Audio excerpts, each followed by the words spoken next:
ಕಳೆದ ಚುನಾವಣೆಯ ಸಂದರ್ಭದಲ್ಲಿ ಕಾಂಗ್ರೆಸ್ ಪಕ್ಷ ಮೀನುಗಾರರಿಗೆ ಹಲವಾರು ಆಶ್ವಾಸನೆಗಳನ್ನು ನೀಡಿದ್ದು, ಇದೀಗ ಕಾಂಗ್ರೆಸ್ ಸರ್ಕಾರ ಅಧಿಕಾರಕ್ಕೆ ಬಂದು 4 ತಿಂಗಳು ಕಳೆದರೂ ಅವುಗಳನ್ನು ಈಡೇರಿಸಿಲ್ಲ. ಉಚ್ಚಿಲ ಮಹಾಲಕ್ಷ್ಮಿ ದೇವಸ್ಥಾನದಲ್ಲಿ ರಾಹುಲ್ ಗಾಂಧಿ ಸಂವಾದದ ಸಂದರ್ಭದಲ್ಲಿ ನೀಡಿದಂತಹ ಯಾವುದೇ ಭರವಸೆಗಳು ಕಾರ್ಯಗತಗೊಂಡಿಲ್ಲ ಎಂದು ಮಂಗಳೂರಿನ ಶಾಸಕ ಡಿ ವೇದವ್ಯಾಸ್ ಕಾಮತ್ ಆರೋಪವನ್ನ ಮಾಡಿದ್ದಾರೆ. ಶನಿವಾರ ಇಲ್ಲಿ ಸುದ್ದಿಗೋಷ್ಠಿಯಲ್ಲಿ ಅವರು ಮಾತನಾಡಿ, ಮೀನುಗಾರರ ಸಮುದಾಯವನ್ನ ಮರಳು ಮಾಡುವಂತ ಕೆಲಸವನ್ನ ಕಾಂಗ್ರೆಸ್ ಮಾಡಿದೆ, ಅಲ್ಲದೆ ಮೀನುಗಾರರನ್ನ ಕಡೆಗಣಿಸಿದೆ ಹಾಗೂ ಅನ್ಯಾಯ ಎಸಗಿದೆ ಎಂದರು.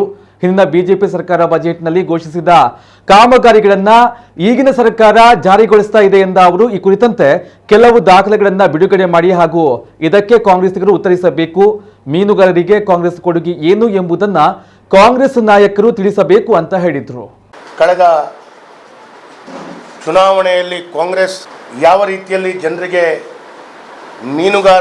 ಮೀನುಗಾರಿಕೆಗೆ ನಾವು ಮಾಡಿದಂಥ ಎಲ್ಲ ಅವರು ಘೋಷಣೆಗಳು, ಅದಕ್ಕೆ ಇವತ್ತಿನ ತನಕ ಏನನ್ನು ಕೊಟ್ಟಿದ್ದಾರೆ ಅಂತ ಹೇಳುವಂಥದ್ದನ್ನು ದಾಖಲೆ ಸಮೇತ ನಾನು ಕೊಡ್ಲಿಕ್ಕೆ ಬಯಸ್ತಾ ಇದ್ದೀನಿ. ಕಾಂಗ್ರೆಸ್ನವರು ಕೇವಲ ನುಡಿದಂತೆ ನಡೆದಿದ್ದೇವೆ ಅಂತೇಳಿ ಪತ್ರಿಕೆಯಲ್ಲಿ ಕುಡಿದು ಬಿಟ್ಟರೆ ಮೀನುಗಾರರಿಗೆ ನೇರವಾಗಿ ಅನ್ಯಾಯ ಮಾಡಿದ್ದೇವೆ ಅಂತ ಹೇಳುವಂಥದ್ದನ್ನು ನಾನು ಹೇಳಲಿಕ್ಕೆ ಬಯಸ್ತಾ ಇದ್ದೀನಿ. ರಾಹುಲ್ ಗಾಂಧಿ ಅವರ ಸಂವಾದದ ವಿಡಿಯೋ, ಅವರು ಹೇಳಿದ ಮಾತುಗಳನ್ನು ಕೂಡ ನಾಳೆಯ ದಿನಗಳಲ್ಲಿ ಅದನ್ನು ಕೂಡ ನಾನು ನಿಮಗೆ ಕೊಡುವಂಥದ್ದು ಕೆಲಸ ಕಾರ್ಯಗಳು ಮಾಡ್ತೇನೆ. ಪ್ರತಿ ಲೀಟರ್ ಡೀಸೆಲ್ಗೆ 25 ರು ಸಬ್ಸಿಡಿ ಅಂತೆ ಪ್ರತಿದಿನ 500 ಲೀಟರ್ ಡೀಸೆಲನ್ನು ನೀಡ್ತೇವೆ. ಸಂವಾದದಲ್ಲಿ ರಾಹುಲ್ ಗಾಂಧಿ ಅವರು ಪ್ರಾಮಿಸ್ ಮಾಡಿದರು. ಇವತ್ತಿನ ತನಕ ಅವರು ಹೇಳಿದ ಏನು ಪ್ರಾಮಿಸ್ ಇದೆ ಇದನ್ನು ಈಡೇರಿಸಿದಾರಾ ಅಂತ ಹೇಳಿದ್ರೆ ಇಲ್ಲ. ಸಿಗ್ತಾ ಇದೆಯೋ ಅಂತ ಹೇಳಿದ್ರೆ ಮೀನುಗಾರಿಕಾ ವ್ಯವಸ್ಥೆಯಲ್ಲಿರುವಂಥ ವ್ಯಕ್ತಿಗಳು ನಿತಿನ್ ಕುಮಾರ್ ಇದ್ದಾರೆ, ಅವ್ರ ಹತ್ರ ಕೇಳಿ ನೋಡ್ಬೋದು. ಇಲ್ಲ ಇನ್ನಿತರ ವ್ಯಕ್ತಿಗಳು ಕೂಡ ಇದಕ್ಕೆ ಉತ್ತರವನ್ನು ಕೊಡ್ಬೋದು. ನಾವು ಅಧಿಕಾರಕ್ಕೆ ಬಂದ ಕೂಡಲೇ ಡ್ರೆಡ್ಜಿಂಗ್ ಸಮಸ್ಯೆ ಬಗ್ಗೆ ಮೀನುಗಾರರ ಜೊತೆಗೆ ಚರ್ಚಿಸಿ ಪರಿಹಾರವನ್ನು ಕಂಡುಹಿಡಿಯುತ್ತೇವೆ ಮತ್ತು ನಾನು ವೈಯಕ್ತಿಕವಾಗಿ ಮುಖ್ಯಮಂತ್ರಿಗಳ ಜೊತೆ ಚರ್ಚಿಸಿ ಇದಕ್ಕೆ ಪರಿಹಾರವನ್ನು ಹುಡುಕ್ತೇನೆ ರಾಹುಲ್ ಗಾಂಧಿ ಅವರು ಹೇಳಿದರು.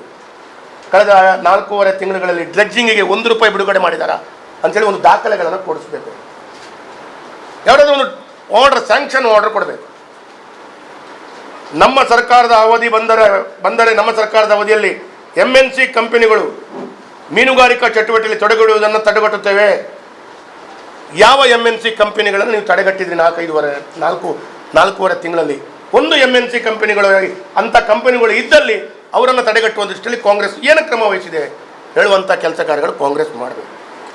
ರೈತರು ಭೂಮಿಯಲ್ಲಿ ಕೃಷಿ ಮಾಡುವಂತೆ ಮೀನುಗಾರರು ಸಮುದ್ರದಲ್ಲಿ ಕೃಷಿ ಮಾಡುತ್ತಾರೆ. ರೈತರಿಗೆ ಸಿಗುವಂಥ ಎಲ್ಲ ಸೌಲಭ್ಯಗಳನ್ನು ನಾನು ಮೀನುಗಾರರಿಗೆ ಕೊಡಲು ರಾಷ್ಟ್ರೀಯ ಕಾಂಗ್ರೆಸ್ನ ಅಧ್ಯಕ್ಷನಾಗಿ ನಾನು ಪ್ರಮಾಣ ಮಾಡ್ತೇನೆ ಅಂತ ಹೇಳುವಂಥ ಮಾತನ್ನು ಅವರು ಹೇಳಿದರು. ಮೀನುಗಾರರಿಗೆ ರೈತರಿಗೆ ಸಿಗುವಂಥ ಎಲ್ಲ ವ್ಯವಸ್ಥೆಗಳನ್ನು, ರೈತರಿಗೆ ಕೊಡುವಂಥ ಎಲ್ಲ ಸವಲತ್ತುಗಳನ್ನು ಮೀನುಗಾರರಿಗೆ ಕೊಟ್ಟಿದ್ದಾರಾ? ಸಮುದ್ರದಲ್ಲಿ ಬೋಟ್ ಡಿಕ್ಕಿ ಆಯಿತು ಅಥವಾ ಪ್ರಕೃತಿ ವಿಕೋಪದಲ್ಲಿ ಅಪಘಾತ ಆಯಿತು, ಇದಕ್ಕೆ ಉಚಿತ ಸಿ ಆಂಬ್ಯುಲೆನ್ಸನ್ನು ನಮ್ಮ ಸರ್ಕಾರ ಕೊಡ್ತದೆ ಅಂತ ಮಾತನ್ನು ಹೇಳಿದರು. ಇವತ್ತಿನ ತನಕ ಸಿ ಆಂಬ್ಯುಲೆನ್ಸನ್ನು ಸಮುದ್ರದಲ್ಲಿ ಓಡಾಡುವಂಥದ್ದು ಬಿಡಿ, ಆ ಸಿ ಆಂಬ್ಯುಲೆನ್ಸನ್ನು ಮಾಡ್ತೇವೆ ಅನ್ನೋ ಒಂದು ಪತ್ರಿಕಾ ಹೇಳಿಕೆಯನ್ನು ಕೂಡ ಕೊಟ್ಟಿಲ್ಲ.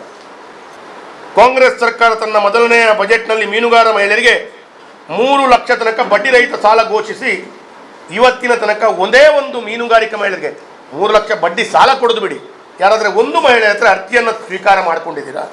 ನಮ್ಮ ಸರ್ಕಾರ ಇರುವಂಥ ಸಂದರ್ಭದಲ್ಲಿ ಬಸವರಾಜ ಬೊಮ್ಮಾಯಿ ಅವರು ಇರುವಂಥ ಸಂದರ್ಭದಲ್ಲಿ 2022ರಲ್ಲಿ ಬಜೆಟ್ ಮಂಡನೆ ಮಾಡಿದ್ದಾರೆ. 2023 ಫೆಬ್ರವರಿಯಲ್ಲಿ ಬಜೆಟ್ ಮಂಡನೆ ಮಾಡಿದ್ದಾರೆ.